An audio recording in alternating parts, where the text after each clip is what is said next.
welcome back to another video on my channel. As some of you know, I have been working towards my master's degree for the past 2 years. Yes, 2 years. And I finally defended my thesis last week and I passed and I got an A-. So it's really, really good. And I've talked to some people, and if you're watching this, you may or may not know the topic of my paper. Some people have expressed interest in my paper online and like in person, and my colleagues, A, because they love me, but B, also because it is focused around memes and public diplomacy. I am somebody who's earning their Master's of Arts in International Affairs with a specialization in diplomacy, but I really took an interest into digital diplomacy and public diplomacy and how states interact with the general public in their own countries as well as countries abroad. And so I wrote a paper on that, and my paper is creative and kind of off the wall because it focuses on incorporating memes as a form of official public diplomacy and like using memes as campaigns for states. This is something that isn't really studied a whole lot. I think memes themselves are something that's now being studied ever since about 2016 and the whole affair around the 2016 U.S. presidential election.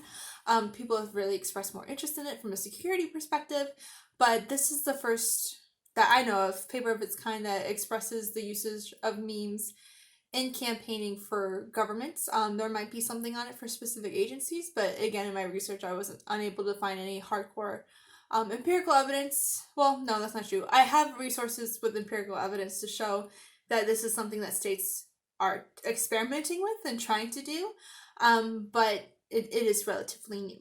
And I thought, what's the best? I mean, obviously, I'm going to send my thesis out to people, I'll probably link it in the description of this video too, in case you guys want to check out and read it. And I'll share it with my friend groups and stuff. But I figured I would make this video as like a brief explanation of what my thesis is about. So if you're interested in this, please keep on watching. Okay, so the title of my thesis is "Okay, Boomer: Memes and Public Diplomacy's Struggle to Stay Connected in the Digital Age." I think the title is very fitting. This isn't meant to necessarily offend anybody. Some professors on my panel took that a little close to heart, because a lot of them were older, but I got this idea obviously from the "Okay, Boomer" meme. I think it reflects a lot of conversational struggles between people who are older, people who are younger, people in traditional power systems versus people who are on the outside or are outside the system and are having policies directly affect them in more or less positive and negative ways. I got inspiration from that New Zealand politician that actually said "Okay, Boomer" in the legislative body, I believe, and I mentioned it in my presentation. I don't have her in this specific paper, but she's like a 25-year-old who said that after she got heckled by an old man. And as a 24 going on 25-year-old lady who aspires to operate in these sorts of spaces, I found that really refreshing and funny, and it broke the internet. So I used it as my paper because that's kind of cool. I would like to use for my paper as well, which this idea also kind of piggybacks off of like me explaining like why memes are effective or like how memes work. But I start off with like an introduction and framing discussion, which basically talks about the relationship between democratic governments and the participation of its citizens. So I kind of use this metaphor that I actually borrowed from one of my sources. Jefferson and Hamilton had two different kind of ideas about the state's or people's involvement in the state, right? Jefferson was very like, we are the people, we are a government made by people, run by people, and therefore we need to include all people, or people should have a more active role in their government. Whereas Hamilton kind of believed that like, well, yes, this is supposed to be a fair democracy, but you have to recognize that not everyone has the capabilities to make a state run efficiently, or they might not necessarily have a high level education, and because of this they could be easily manipulated. So it is the state's job not to create this disconnection, but to also take responsibility for certain people who might not bring the welfare of the state down, but you know what I'm saying, like maybe all citizen engagement in the state could actually jeopardize it. And I start off with this sort of metaphor because it still describes like two different camps of people in public diplomacy. For people who might not know, public diplomacy is literally just the idea. It came out of the Cold War, and it was more of an attempt to get people to to identify with your ideology. So during the Cold War, you've of course had democratic forms of government, mostly spearheaded by the U.S., trying to influence their styles of government, belief systems, their capitalistic society onto emerging countries, whereas on the other side you had the Soviet Union and the communist bloc trying to push their influences in these emerging countries as well, or at least in countries that are like structurally weaker. And they said, communism is more egalitarian, we're going to push these ideas, yada yada yada. So because of this, there was a big push and a huge department, at least in the US, created to try to get people to believe in democracy and believe in these ideals. And one of the ways they did that, on both sides, was through propaganda, to be completely frank, or they tried to do citizen engagement to try to get them to feel like they belong to this bigger collective and that they will, continue on these ideologies, right? But this was a very top-down approach. It wasn't necessarily, people being able to give their feedback and adjusting policies to each individual country that the US was operating in or the Soviet Union was operating in. It was more of like, look, this is what works for us, this will work for you, here you go. And there's still some people who are in that camp when they think of public diplomacy today. This is the kind of ideologies they want to spread. In my area of study, I tend to see that people who are more focused on security issues or issues of power dynamics tend to favor this form of public diplomacy where it's top down, because there isn't as much, I guess, instability. When you have too many actors, there is an increased chance of instability with power dynamics, right? And so that's how they view the world, and that's how they view their mindset. The second way of thinking about this is where it's more modern. It's more reflective of a globalized society, and especially a society after the internet, where public diplomacy is meant to be two-way engagement between a state embassy or whoever's operating there and the general public. So two-way engagement means that you're talking directly on the same, like horizontally. It's on the same terms. It's not top-down like in the Cold War.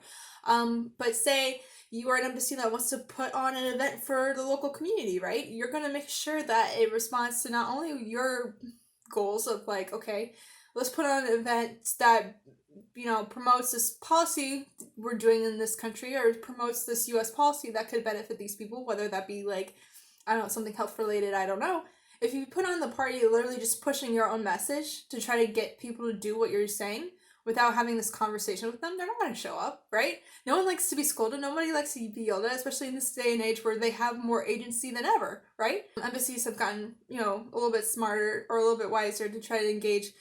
How does the general public react to these things? They actually care what people think about them, right? Which wasn't present before. And it's important to make that distinction, because I feel like that form of diplomacy is really key with the onset of the internet, and specifically with the internet as it relates to things like social media, blog posts, platforms that really highlight the citizen's voice or highlights individual profiles' voices. Because what's unique about influence online is that one account that's run by some teenager or whoever, like on TikTok or something, can have as much, if not more, influence than an entire embassy or governmental body that literally has a ton of resources and people working on the ground on financial backing whatsoever.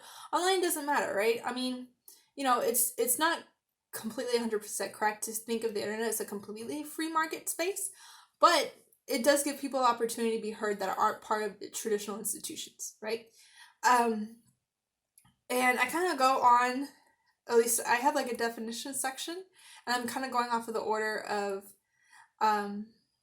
my table of contents. But then I talk about memes and how it started.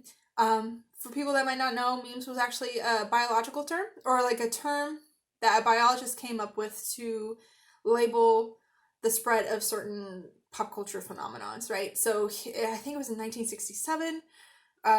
It's in my paper if you want to like if I'm misquoting myself. But basically this guy referenced that memes spread like genes, and the most dominant gene or the most populous gene will take over. So he wanted to look at pop culture and things like religion, things like fashion trends, uh, whatever, and see like why do they win out? Why are they the genes that win out? Why are they the most influential? And part of that spread is people's way to not only self-identify with it, but manipulate it and change it so that they can pass it on to somebody else. And if you look at a meme online, it's the same exact concept. You might have somebody who comes up with this format, right? Like the Winnie the Pooh meme, right? I mean, it's a pretty basic format. You can get a general message across, but you can adapt the image, you can Photoshop the image, you can do whatever to it to make it your own joke and spread along and go faster, right? And so it's self-identification, but it's also making it unique. And I think that's what really people gravitate towards, because not only is it saying, look, I know this meme, I'm part of this community, it also says, but here's my unique twist to it. And that's how memes get spread. And the best memes are the ones that can have the most unique twist to it. And that's why they live longer, right? That's the science behind it, I guess. That's important to note for people who are looking to use memes in terms of marketing or campaigning, which ones would win out over others, or which ones are worth the investment in. It's really hard on the internet with everything having a high rate of turnover to know how to get messaging across, because literally like fads go in and out like crazy online. And I think especially during the coronavirus when everybody's trapped inside, I feel like memes are escalating even faster, but that's just like my opinion. But yeah, so that was just like a gist to kind of lay out the field for people who really didn't know what that was. The only other definition I have in here is talking about populism. And I included this in here because it fits the theme of a government that's completely run by the people. For people who don't know what populism is, because you might be new to just like politics in general, it's government movements that are created because people are fed up with a certain style of government. They're fed up with traditional institutions, whatever. So they find a cult-like figure, or a figure of personality or cult of personality kind of leader, and who promises to be like anti-establishment or whatever, or who claims to be one of the people, and puts them in charge with the promise that they will accurately represent the mass majority of interests within the country. Populist movements traditionally were both party lines, and for a while, especially in Latin America, they were associated with the left. But now we're seeing another global populist movement internationally today, but it's more of populism from the far right, which is like a counter-reaction to globalism. And when I say globalism, again, for people who might not know, globalism is just a phenomenon of states becoming more interdependent on each other, whether that's through trade, whether that's through like diplomatic relationships, or the fact that people can travel. We have the technology to be able to travel wherever. It happens. With the internet, with everything else, the more interconnected we are, the more globalism will spread. But now there's like a rejection of that movement, and that's what's coming out in populism. And some people have made the claim that this populism can be correlated with the spread of, that while the internet has also helped spread globalism in itself, has also created this far right movement, or this far right populist movement, because of certain misinformation being spread online. So I was really interested in the idea of like leaders branding themselves as one of the people, going back to the metaphor I claimed first, the metaphor I referenced in the very beginning. And I also talked about President Obama and President Trump. President Obama didn't use memes directly in his campaigning, but he used the Hope poster. And if you know the history of that was made by an artist named Shepard Fairey. And this was a completely people-led thing. This was not endorsed, or this was not commissioned by the Obama campaign. This was a very citizen-led thing. It mirrors the imagery of like Che Guevara and other leftist populist leaders, just in like the art style and stuff. And it was spread by individuals putting up posters randomly in cities and things like that. And the Obama campaign showed it on their things and encouraged other people to make their own form of this poster, but it wasn't created by them. So I argued that this was like an early stage meme kind of thing, just by the biological definition. And President Obama didn't reject institutions. He's not completely populist, because he was very much engaging within the system, and he was very moderate himself. But he used elements of this populism sentiment in his campaigning, which again politicians do. They want to pander. They want to pretend to be one of the people. If they aren't, that's a whole other opinion based thing. But that's what politicians do. It's not new, right? But President Trump comes along, and he fits more of the contemporary different definition of populism as a global right wing leader who's rejecting institutions, who's rejecting traditional forms of governance, of relations. He's famous for using his own Twitter account, and he's also infamous for using or for retweeting posts from people who make memes about him, or who make memes about him, or memes supporting his campaign, or like memes that tear down what he calls fake news media. I personally think this is an effective strategy. I think it's important for a global leader to retweet people if they're in support of their policies. I totally agree with that. I think that's a really smart strategy. The only issue is that President Trump was retweeting people with a history of having racist posts, or posts against Jewish people and things like that. So it doesn't look too kindly on his campaign for being representative of a whole democracy if he's resharing posts from people who have questionable pasts, right? So I argue that, this can be an effective strategy, but you need to do research on the accounts you're choosing to retweet, or else it's going to look poorly on you. But moving on from that, like this paper for me not only talked about the fact that the logic behind memes has always been in politics, but also to show that like memes do have a place in politics as memes, as what they are contemporarily, right? So of course I brought up the Russian memes in the 2016 election.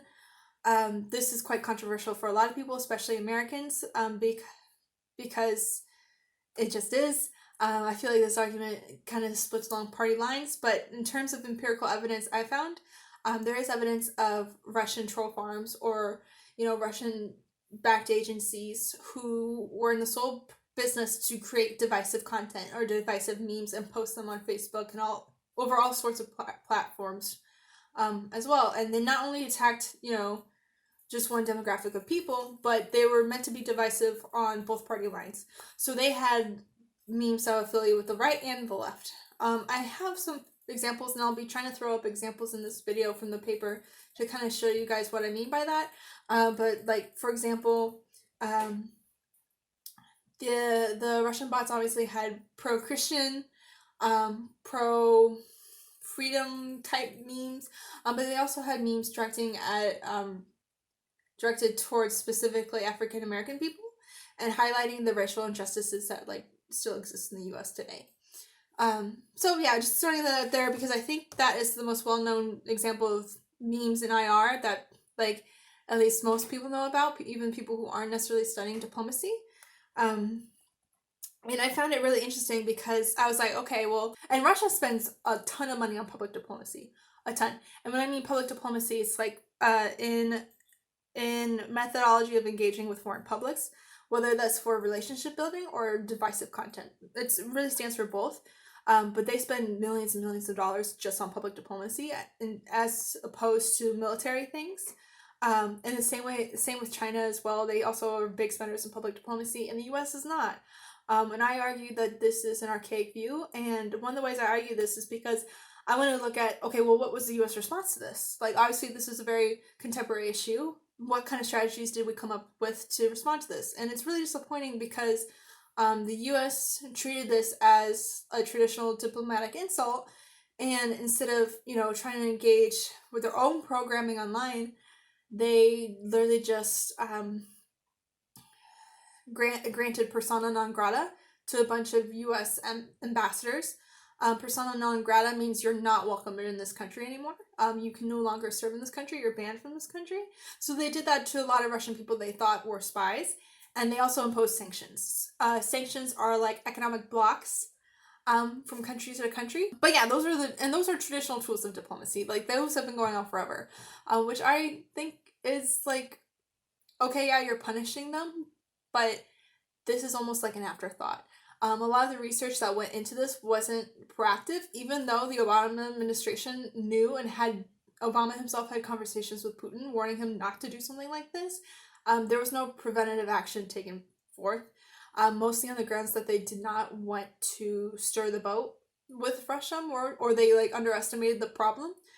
And literally all the research that was done were like lesson learned type things. When a task force could have easily been put together, like not only battling against bots online and try to shut down those accounts, there could have been coordination attempts with Facebook or whoever to monitor these sorts of things. But there could have been disinformation campaigns, or at least trying to help educate the general public on like internet literacy.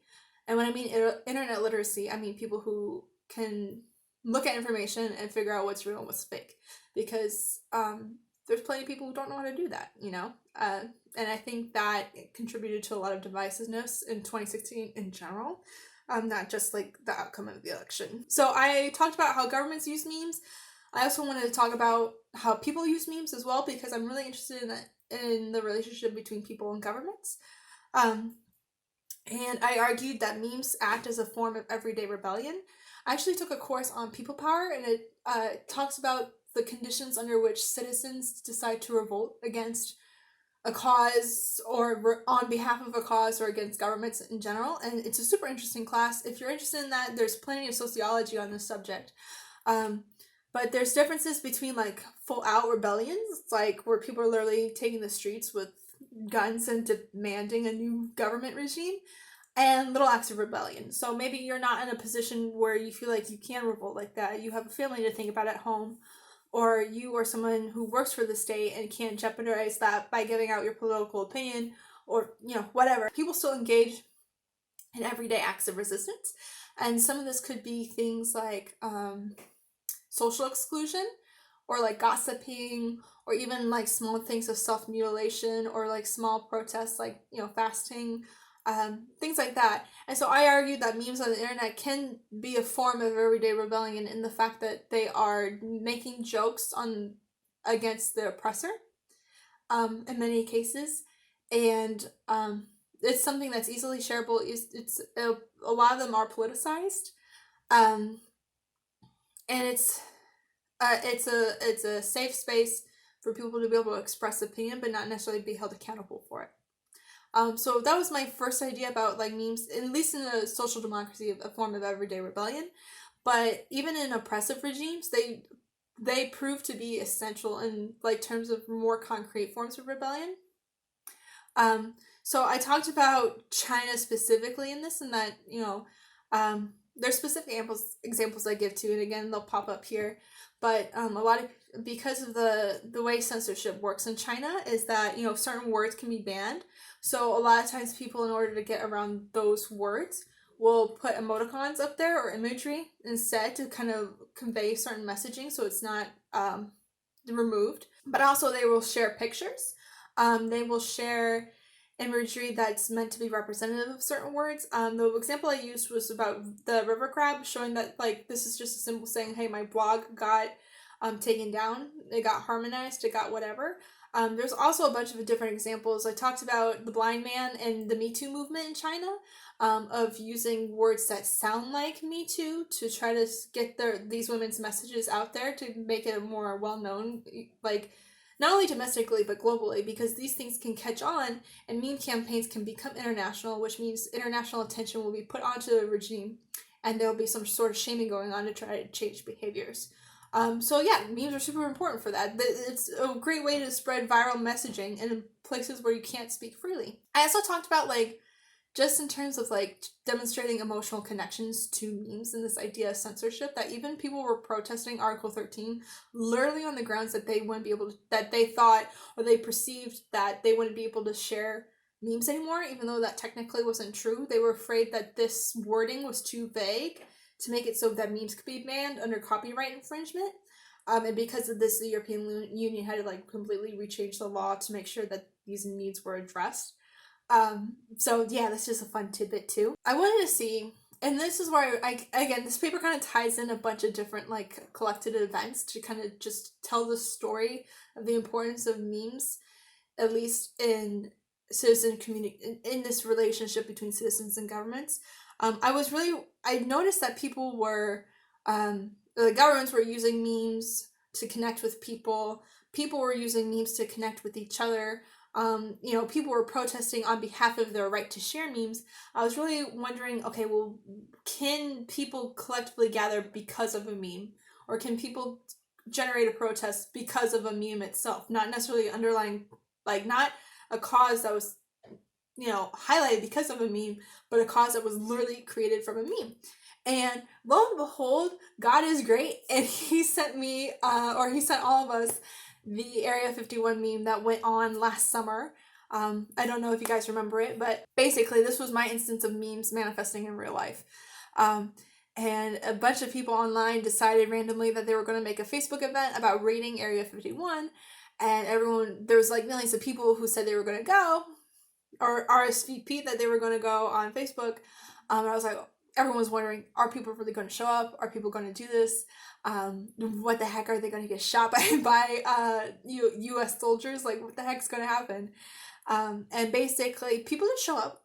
About 150 people went to the gates to take pictures. Only one person tried to jump the fence, and she was arrested. But again, from what I understand and everything I read about the event itself, it was very civil. People were there obviously for the joke. There were some concerts put on. About 3,000 people, I think. Again, check my pages. Went to the actual event during that whole weekend. There was like 2 different concerts going on, a bunch of different events, even events in Vegas based around this event were happening. So I don't know. It's hard to call this event a success or not, because obviously people did not actually protest anything. This event was meant to be satire this whole time. Everybody in the general audience understood that this was satire. So did their protest really succeed? There was no goal, right? If you don't have a well-defined goal for a movement, then you can't evaluate its success or not. And that's just facts from an analytical perspective. But the fact that it got so many people to come out, that was like a potentially dangerous event. And especially since a lot of those people happened to be international, or like tourists from Europe, tourists from Japan, whoever, that were coming just to experience this like weird part of American culture that's full of conspiracy theories and deserts and aliens. That could have been a great event for public diplomacy. I argued at the end that this was a real big missed opportunity, especially for like if you are a U.S. embassy that's trying to encourage American culture or spread American culture to other general publics. You could have totally backed this up and done movie screenings of like Men in Black or Invasion of the Body Snatchers. Or you could have read up, had a book club night with a bunch of American sci-fi literature. Or even so much so where you could have had an Instagram campaign to show like other parts of the world that have sites that are affiliated with UFOs or alien visitors or things like that. I used the example of the Nazca lines because I think a lot of people think that aliens made those. But this would have been a great time for a U.S. embassy in Peru to, do an Instagram live with an archaeologist or an expert in that area to talk about like the lines or how they were created, and have like a lot of good information to present to the general public. Or you could even gotten like, there's probably indigenous groups living in that area who have a spiritual connection to this, that have a spiritual connection to this site, and they could have talked about like the history of their people or how they relate to those lines or how their people made those lines or what folk stories come about because of that. And it could have been a really educational moment. And even though that's very well mannered, it also ties into concepts of disinformation, which again I wrote in the paper here and throughout talking about disinformation. So basically, disinformation is the idea that somebody's talking mess about you online and you're trying to negate their points either with your own concrete facts, or you do it preventively, or you're active during that, or you do it after the fact. And I gave examples of disinformation campaigns in here if you're more interested on that. that is an important part of public diplomacy, and I feel like especially with the internet now, and people can literally Photoshop anything. It's really important to be able to address claims and also provide factual evidence without making it look like you're just trying to cover up. So specifically in this paper, when I talked about disinformation, I talked about two different campaigns. One of them was government led, and one of them was led by people. The one that was led by the government was about a U.S. ambassador in Moscow claiming the Russian media website photoshopped a meme picture of an ambassador at a anti-Moscow rally. He never actually went, just for clarification. And so, in order to dissuade people from believing that this was true, the U.S. Embassy actually memed this image that was used. And they showed this guy on the moon landing. They showed him at the Miracle on Ice, and they showed whatever, just to say like, hey, like anybody can Photoshop, and it really took off because they encouraged other people to make their own versions of this meme, and people did. It was really cool. Obviously, that's something that's like you can do on a per event basis, but it's hard to make that a formal policy for like all embassies, right? Because then it would probably flood the internet with this style, and it wouldn't be as effective anymore, or at least it could develop an attitude of arrogance. So it's really hard to come up with a concrete policy for this. But for like that isolated incident, it was really successful. It achieved its goals. People were not worried. Another disinformation campaign that followed along similarly, and I think this, even though we can't really control the general public, I feel like this could be very successful because again, it's about citizen engagement. Reflected around an incident where ISIS was threatening the people of Japan, trying to get ransom for these two Japanese citizens, and asked the Japanese public to demand that their government pay them like $2 million or something. I don't remember. But instead of taking that threat seriously, Japan decided to meme the terrorist video, and they put all these crazy things. Again, I'll put the images up here, but they memed the heck out of that campaign. And and the government didn't really have to do anything. They didn't have to get involved. And of course, this was controversial because some people took this really seriously, and they didn't think that they should have messed with ISIS the way they did. But people weren't afraid anymore. So it as a disinformation campaign, it proved to be really successful.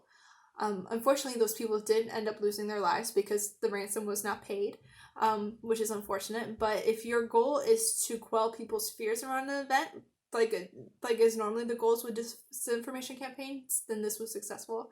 And this is also really popular in actually other places in Latin America, at least responding to ISIS. I know Mexico did something similar, and so did Brazil around the Rio Olympics, where people just took it upon themselves to be like, okay, cool, and they just left, and those instances for me show that like governments can have greater trust in their people, in the general public, when trying to collaborate with them on disinformation campaigns like that. But then of course you have instances where people want to write Area 51, and certain things are just absolutely ridiculous. So the question is, how much ridiculousness can you allow if you want to effectively engage with the public? How much humor can you use? How much, because you don't want to also lose your prestige as an international organization, as a well-established institution. You don't want to come off as being unprofessional, and of course that's always a worry. But my question was like, okay, well, how can states and how can embassies effectively use humor to their own benefit to better their own images? And one of the last sections I put in there is like this question of like, okay, so how do they do this, right? And I have a bunch of examples of embassies on Twitter throwing shade at each other through memes. Most embassies and states use memes as a way to downplay their enemies or their traditional enemies. Russia uses memes online all the time, or their embassies do, to try and make fun of like the UK and the US. But there's also embassies and international organizations that have done this in retaliation too. I'll throw up some pictures here, but there was one by an intern created at NATO for Canada, and it was basically an attack on Russia after their invasion of Ukraine. There was also one that the Israeli embassy in the U.S. posted as a response to an insult by the Iranian government, and it used a Mean Girls quote. and that one went pretty viral for as viral as an embassy can get. It got a lot more attention because normally people who only follow these embassies are interested in politics and policies of these countries, which doesn't necessarily affect the general public. But this one, because it used Mean Girls, was able to connect with the general public because like everybody's seen that movie, and that's the inherent logic behind that. But literally, memes are just right as of right now are used as a form of diplomatic insult. And I wrote a whole other paper on this a long time ago. But diplomatic insults are as old as time. States are always insulting each other. But some worry, like my advisor Professor Hare wrote. My advisor Professor Hare, he is a former ambassador from the UK to Cuba. He wrote an article on this, and he calls it selfie diplomacy, whereas their states' main concern online is to try and make their own selves look good at the expense of other people, and because of this mentality, it is dissuading them from building upon their traditional relationships or like strengthening relationships. Now, obviously, you can see where he's coming from, especially with in the U.S. as Trump is rejecting these traditional institutions, rejecting these partnerships, rejecting everything else because they feel like it's not in the self-interest of the United States. Other states are following suit. This is not a new attitude to have online. It's just he's the largest voice in the room shouting it. And so I was like, well, why aren't states connecting? Like, if they're not connecting with each other, there is an attempt to connect with the broader audience, and that's apparent, right? So what can states do to effectively engage with the general public, and can they do this through memes? That was like my final question. Oh, I also wanted to point out, there are instances, there's certain rules, even with memes, that states should follow, even if they're just doing it with the idea of to like discredit their enemies. Like, and this is the biggest rule throughout the whole paper. Like, this is my number one rule: is A, know your audience, know what is appropriate, what's inappropriate. And B, don't just use memes for the sake of using memes. There should always be just a general purpose behind it, because that's how you look like you're unprofessional. So I give a failure meme up here, and it's from the French embassy in the US, and it's literally just a meme that tries to show off like French culture and tries to play on Americans' obsession with superheroes, and it's just not good, and it's really condescending, and it's disgusting, and I'll throw it up here. But I thought I should mention that too, because I don't want people to perceive this as like a young person just trying to like freeball memes or write about memes for the fun of it. Like, there are concrete rules to be able to know how to do this effectively online. And I don't know. Some would say they're pretty instinctive. That certain lines or boundaries shouldn't be crossed. You should know your audience well. You should try to produce content that's authentic and genuine. And because people nowadays can smell out pandering like no other. I think especially young people are especially literate in terms of what it means to engage online, and what's real and what's not. But like, people can still be manipulated, but I personally feel like the general public does have a sense of like, does this person actually care about me?